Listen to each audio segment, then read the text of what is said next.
ደጆች ተዘግተዋል። በኢየሩሳሌም በዛች ጠባብ ክፍል ውስጥ ፍርሃትና ጭንቀት እንደ ጉም ጭልጥ ብሏል።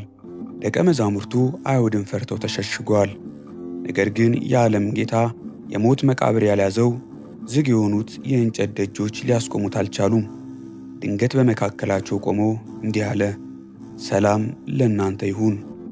ዛሬ የምንመለከተው ከትንሣኤ በኋላ በስምንተኛው ቀን የተከናወነውን የጥርጣሬን ደመና በልበ ሙሉነት የገፈፈውንና በኢትዮጵያ ኦርቶዶክስ ተዋሕዶ ቤተ ክርስቲያን በልዩ ድምቀት የሚከበረውን ድንቅ በዓል ነው፣ ዳግማይ ትንሣኤ።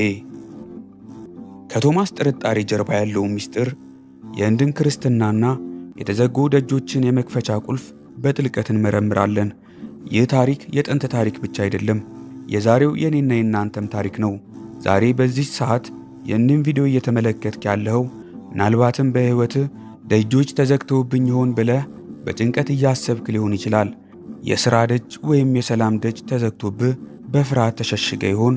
ክቡራን ተመልካቾቻችን፣ ዛሬ በብርሃነ ቅዱሳን ቻናላችን የምናቀርብላችሁ የዳግማይ ትንሣኤ ምስጢር፣ ዝግ የሆኑት ደጆቻችሁ በትንሣኤ ብርሃን እንደሚከፈቱ፣ ጌታ በዝግ ቤት ገብቶ የሐዋርያትን ፍርሃት ወደ ሰላም እንደለወጠው የእናንተም የጨለማ ሕይወት በዚህ ቃል ብርሃን እንደሚበራ እናምናለን።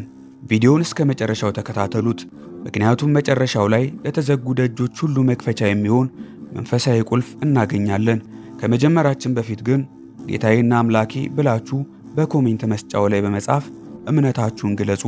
የእናንተም ዝግ ደጅ እንዲከፈት እናምናለን። አሁን ወደ ምስጢሩ እንለፍ።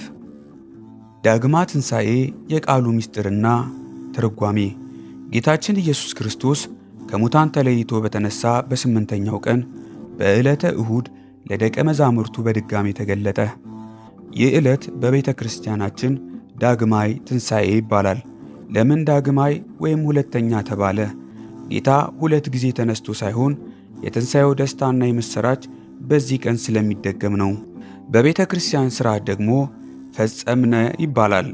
ይህም የፋሲጋን በዓል ለ8 ቀናት ስናከብር ቆይተን ዛሬ ሥርዓቱን የምንፈጽምበት የምናጠቃልልበት ዕለት ስለሆነ ነው። ሌላው ስያሜ አግቦት ግብር ይባላል። ይህም ጌታችን በዮሐንስ ወንጌል ምዕራፍ 17 ላይ አባት ሆይ የሰጠኸኝን ሥራ ፈጸምኩ እንዳለው መድኃኒታችን ኢየሱስ ክርስቶስ ለምን ለሁለተኛ ጊዜ ተገለጠ? ዋነኛው ምክንያት ለሐዋርያው ቶማስ ነው። ሐዋርያው ቶማስ በትንሣኤ ዕለት ከሐዋርያት ጋር አብሮ አልነበረም። ሌሎች ሐዋርያት ጌታን አየነው ሲሉት የተቸነከረ እጁን ካላየው ጎኑን በእጄ ካልዳሰስኩ አላምንም አለ። ጌታችን ለሐዋርያው ቶማስ ትንሣኤውን ለማሳመን ቶማስ በተገኘበት ዝግ ቤት ተገልጦ ለቶማስ ና ወደ እኔ የተቸነከረውን እጄንና ጎኔን ዳስ ብሎታል። ቶማስም የተቸነከረውን እጁን አይቶ የተወጋውን ጎኑን በእጁ ዳሶ የጌታችንን ትንሣኤ አምኗል። ሊቃውንት ስለ ቶማስ ጥርጣሬ ሁለት ምክንያቶችን ያስቀምጣሉ። አንደኛው ቶማስ ሰዱቃዊ ስለነበረ በዚያን ዘመን ሰዱቃውያን ትንሣኤ ሙታን የለም ብለው የሚያምኑ ነበሩ። ቶማስም ከዚህ አስተሳሰብ ተጽዕኖ ገና ስላልወጣ ጥርጣሬ ገባው። ሁለተኛ ለዓለም ምስክር እንዲሆን ነው። ቶማስ ሰምቻለሁ ብሎ ሳይሆን አይቻለሁ፣ ዳስሻለሁ ብሎ ለዓለም እንዲሰብክ ጌታ ፈቀደለት። ቶማስ ከትንሣኤ በኋላ ለአገልግሎት ዕጣ የደረሰው በህንድ አገር ነበር። በዚያም ወንጌልን ሰብኳል። ተጋድሎንም በሰማዕትነት ፈጽሟል። ጌታን የዳሰሰችው የቶማስ እጅ ሳትበሰብስ እስከ ዛሬ ድረስ በህንድ አገር ትገኛለች። የህንድ ሊቃነ ጳጳሳት ሲሾሙ በዚህች እጅ ተባርከው እንደሚሾሙ ይነገራል።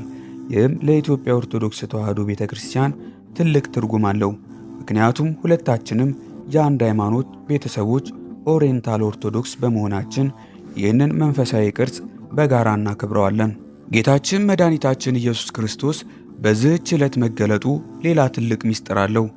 የመጀመሪያው ሰንበትን ለማጽናት ነው። የቀድሞዋ ሰንበት ቅዳሜ ወይም ቀዳሚት ነበረች። ጌታ ግን የተጸነሰበት የተነሳበትና ዳግም የተገለጠበት ዕለት እሁድ የአዲስ ኪዳን የዕረፍት ቀን ወይም ሰንበተ ክርስቲያን እንድትሆን አጽንቷታልና። ሌላው ደግሞ መለኮት ከሥጋ አለመለያየቱን ነው። ጌታ በዝግ ቤት መግባቱ ረቂቅ መለኮት መሆኑን ሲያስረዳ፣ እንዲዳሰስ መፍቀዱ ደግሞ በእውነት ሰው ሆኖ መነሳቱንና ምትሃት አለመሆኑን ለማረጋገጥ ነው። በዚህ ታሪክ ውስጥ ትልቁ መልእክት ደጆች ተዘግተው ሳሉ በሚለው ቃል ውስጥ ነው። ጌታችን ኤልሻዳይ ሁሉን ቻይ ነውና ዝግ ደጆችን አልፎ የመግባት ሥልጣን አለው። እንደ ሳራና ኤልሳቤጥ የማዕዘን ደጅ ቢዘጋም እርሱ ሕይወትን ሰጠ። እስራኤላውያን በፈርዖንና በባሕር መካከል የመውጫ ደጅ ቢጠፋባቸው እርሱ መንገድን ከፈተ።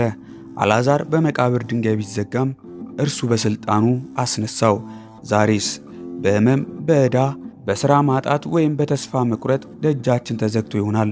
ነገር ግን ጌታ በዝግ ቤት እንደሚገባው ሁሉ ዛሬም ወደ ዝግ ልባችንና ቤታችን ገብቶ ሰላም ለእናንተ ይሁን ሊለን ታማኝ ነው። ዳግም ትንሣኤ የቶማስን ጥርጣሬ ወደ እምነት፣ የሐዋርያትን ፍርሃት ወደ ሰላም የለወጠ ዕለት ነው። ጌታችን እንዳለው ሳያዩ የሚያምኑ ብፁዓን ናቸው። እኛም ዛሬ ጌታን በዓይናችን ባናየውም በቅዱስ ሥጋውና በክቡር ደሙ በቃለ ወንጌሉና በቸርነቱ ሁልጊዜ እናገኘዋለን። ዓለም ደጇን ብትዘጋብህም ጌታ ግን ደጁን አይዘጋብህም። ተስፋ አትቁረጥ። ይህ ቪዲዮ መንፈሳዊ ዕውቀት ከሰጣችሁ ላይክ በማድረግና ለሌሎች ሼር በማድረግ ወንጌልን አብረን እንስበክ። በኮሜንት መስጫው ላይ ደግሞ ጌታዬና አምላኬ ብላችሁ እምነታችሁን እንደ ቶማስ ግለጹ። በሚቀጥለው ቪዲዮ እስከምንገናኝ የትንሣኤው ጌታ ሰላሙን በልባችሁ ምላ። ወስብሐት ለእግዚአብሔር ወለወላዲቱ ድንግል ወለመስቀሉ ክቡር አሜን።